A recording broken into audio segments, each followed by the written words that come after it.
Hey, what's up guys, it's Arun, and today I'm going to be taking a look at the Nintendo 3DS in late 2020. I want to see if this is still a worthy purchase on the second-hand market, because you can pick up one of these guys for really cheap. I'm going to go through the modding scene and see what kind of experience you can have with the Nintendo 3DS, so let's dig in. So the Nintendo 3DS I have here with me today is actually the Aqua Blue variant. Now I picked this up for about 60 Australian dollars, and it did come with one game of Ghost Recon Shadow Wars. It unfortunately didn't come with a stylus or the charging dock, but that should be okay for what I'm going to be using it for. So the first thing I'm going to do with this Nintendo 3DS is install an SD card. I'm going to be installing a 16GB SD card so that it has some form of storage inside of it for my modding. As far as memory, it's only got 128 megabytes of RAM, and the processor is a dual-core ARM 11 268 megahertz processor, so absolutely nothing special as far as power, and it has a 133 megahertz graphics processor inside of it as well. As far as battery goes, it's got a 1750 milliamp hour battery, and from my experience it lasts about 2 to 3 hours while you're gaming, which is definitely good enough for most gaming sessions. Now the screens on this console aren't too bad. You will find it hard to see when you're in bright lights, but in most indoor settings the two TN LCD screens are definitely adequate enough for most situations. Now even though this is a second-hand console, the buttons on mine thankfully are in really good condition. I did notice that the screen was a little bit wobbly when it was in its ideal situation, which was a bit unfortunate, but the gaming experience shouldn't be affected by any of these issues. So what I'm going to do is I'm going to mod it by installing the FBI launcher and installing Homebrew onto it, and there are plenty of tutorials online on how you can do this, so I'm not actually going to show you the entire process right now because it is quite lengthy. But basically you just need a SD card as well as a Windows PC, and you can follow any of the online tutorials and just make sure that you follow them properly because it does take a little bit of time to get the entire setup completely done. And what this mainly allows you to do is install any game you want on your Nintendo 3DS. Now I'm not going to be using it for playing online because that can give you a chance of getting banned because you are using a modded software on here.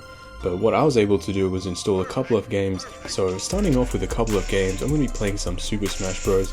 And this is one of my favorite games on the Nintendo 3DS. It's so much fun playing on such a small console and still having the tactile controls that Nintendo is known for. It's just a really fun experience, and the Nintendo 3DS really plays this game quite smoothly. Smash Bros is a fun game. I'm really bad at it, but I do enjoy playing it with my mates. The next game I tried out was Luigi's Mansion. Now this game is really cool. The animations and stuff are fantastic, and I'm really impressed with Nintendo's effort of putting such a high quality game on a mobile gaming device like this 3DS I got here.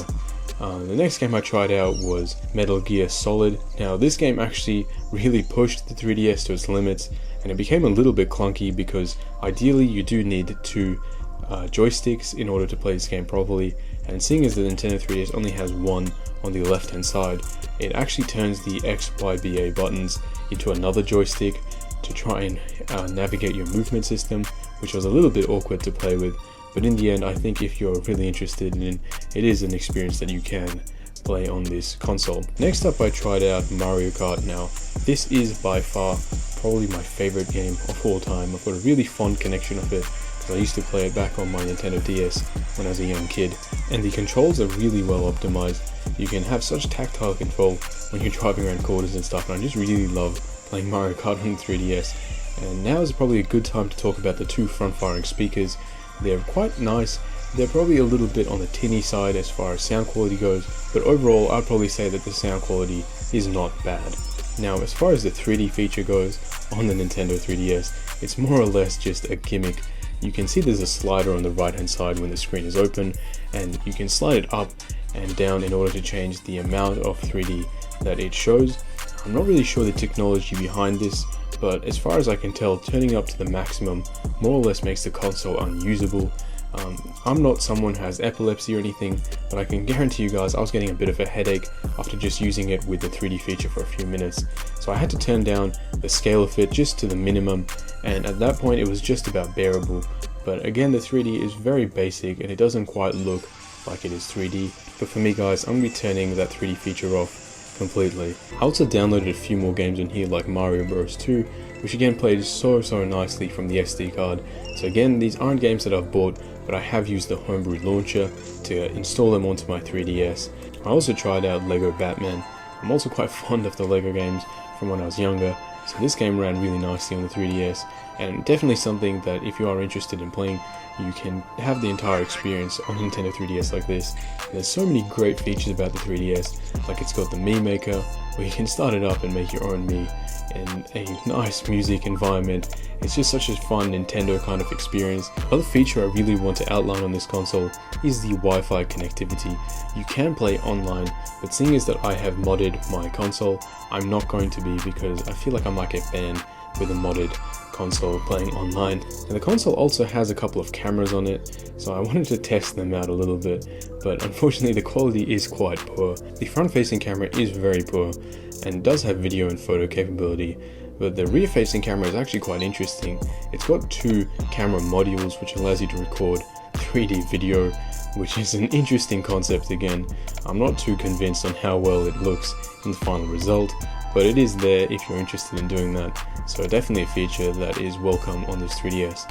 Now again guys, there's a ton more features on this 3DS which would take me literally hours to go through if I wanted to cover absolutely everything that the console has to offer, but I have to admit guys, this is a fantastic console even here in late 2020. It's just got so much going for it, and I think if you decide to mod your console, it's a really bonus feature. So definitely guys, if you're thinking about picking up a 3DS, I recommend modding it. I absolutely love my 3DS and I play it from time to time. It's one of my favorite consoles of all time, and I think I'll always keep it with me for the rest of my life. So that's personally my opinion. But anyway, let me know what you think in the comment section below, and I'll catch you guys in the next one.